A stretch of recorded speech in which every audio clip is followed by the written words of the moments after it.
புத்தகங்கள் வாசிப்பதற்கும் காணொலி கேட்பதற்குள்ள வேறுபாடு என்னவென்றால், நீங்கள் ஒரு காணொலியை பார்த்து கொண்டிருக்கிறீர்கள், நடுவே உங்கள் தாட், உங்களுடைய மன ஓட்டம் எங்கெங்கோ செல்கிறது. நீங்கள் கேட்பது நிற்குமா?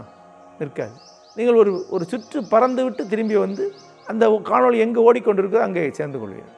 ஆனால் புத்தகம் படிக்கும்போது பாருங்கள், ஒரு வரிக்கு உங்கள் கவனம் வேற எங்கே போயின்ற வரி வார்த்தை அங்கே நிற்கும், படிக்க முடியாது. அதாவது படிப்பை நீங்கள் உழைத்து செய்ய வேண்டும். காணொலியில் நீங்கள் செய்கிறதுக்கு ஒன்றுமே இல்லை. படிப்பை நிகழ்த்துறது நீங்கள் தான்.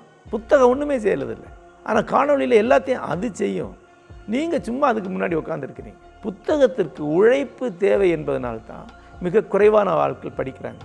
காணொலிகளுக்கு உழைப்பு தேவையில்லை என்கிறதுனால தான் பெரும்பாலும் அத்தனை பேரும் காணொலிகளை பார்க்குறாங்க.